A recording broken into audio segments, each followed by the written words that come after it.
We have our darlings have arrived back here from their HT camp renewal. For some reason, they look so tired.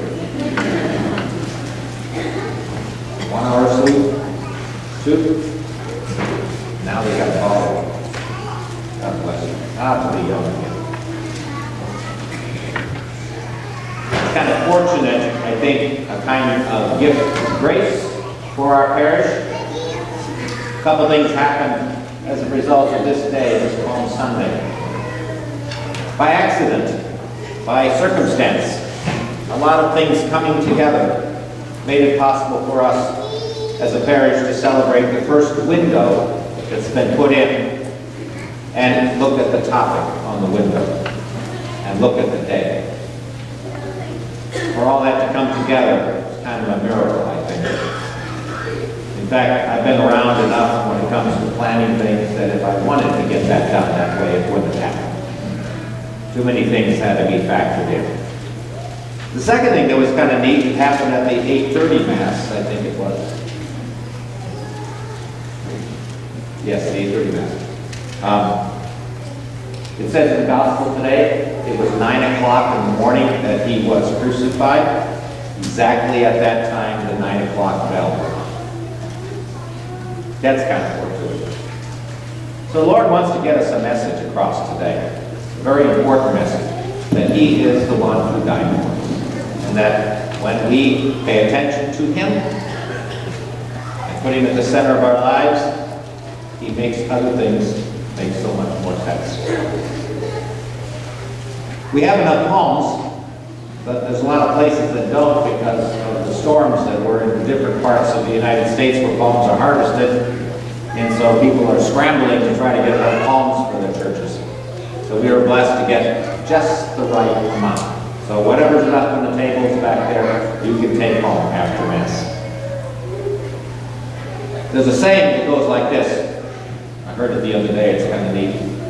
I'm so glad that spring has arrived, it's too bad that winter hasn't left. And so the weather we've been having, crazy weather all over the place, you know. But nonetheless, this cold weather that seems to be hanging on, we're all sick of winter, makes it hard for us to kind of put ourselves in the mood for something that's going to happen a week from now, when we celebrate Easter. Easter's supposed to be that day of sunshine and life and budding trees and flowers, and it doesn't seem like it's going to cooperate too well for us. This Palm Sunday gives us that same kind of contrast. As we heard the Gospel at the beginning of Mass, with Jesus' triumphant entry into Jerusalem, and then this Gospel where we end by Him being placed in the tomb. What a contrast. He comes in one day, and a week later, He's put in the tomb. The fickleness of the people, the strategy of those who were the leaders, the envy that they had, the jealousy that produced a plot. Jesus understood what was happening. To a large extent, His lack of speaking during His trial and during the different interrogations really belies the fact that He stood there as the truth. He didn't need to say anything. He had lived His life in such a way by doing the works of God, healing, casting out the devil, the other miracles that He performed of nature, feeding thousands. All of those things were works of God. Only God could do those things. And they stood as a record for Himself. He didn't even speak anything. You know, the Passion narrative of the Gospels is the oldest part of the Gospels. In fact, as the Scripture scholars look at the Scriptures, they kind of say that the story of Jesus' death and resurrection was committed to writing before anything else was.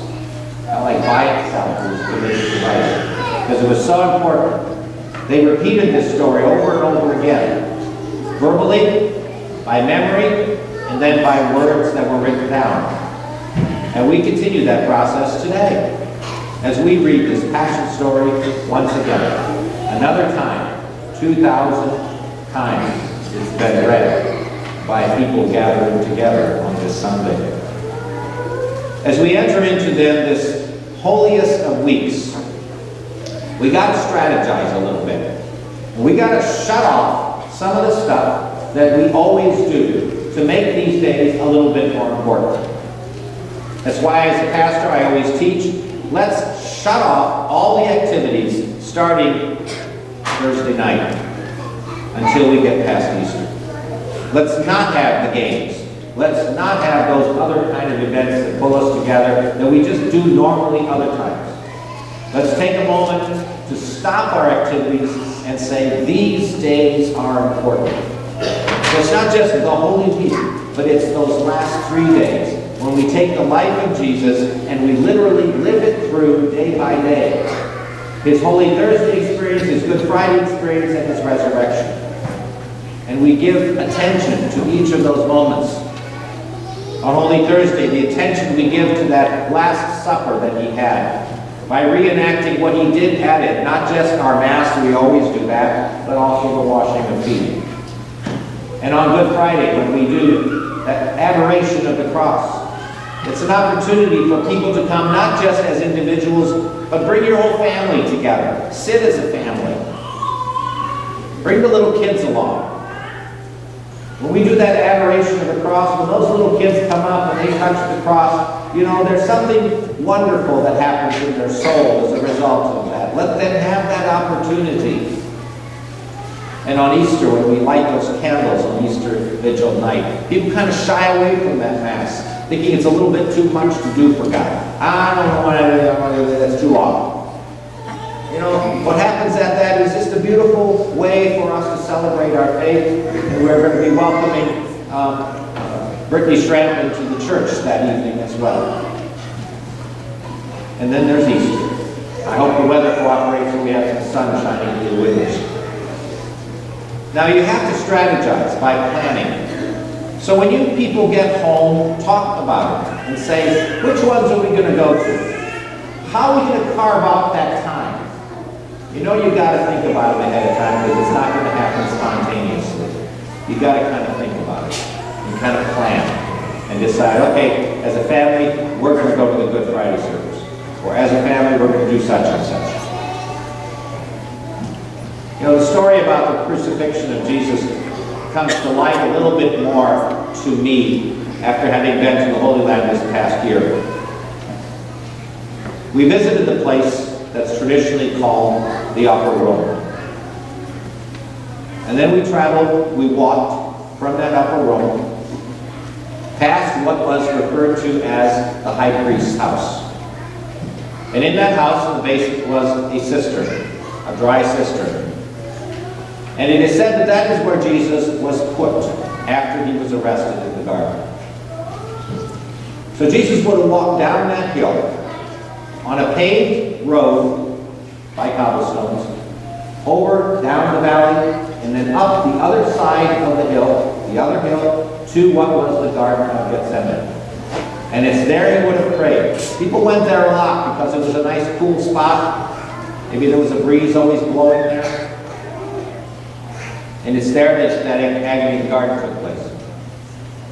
But if you look in a different direction from that high spot where Jesus was, you'll see the temple. And you'll again down the valley and up the hill to get to the walls of Jerusalem and the temple.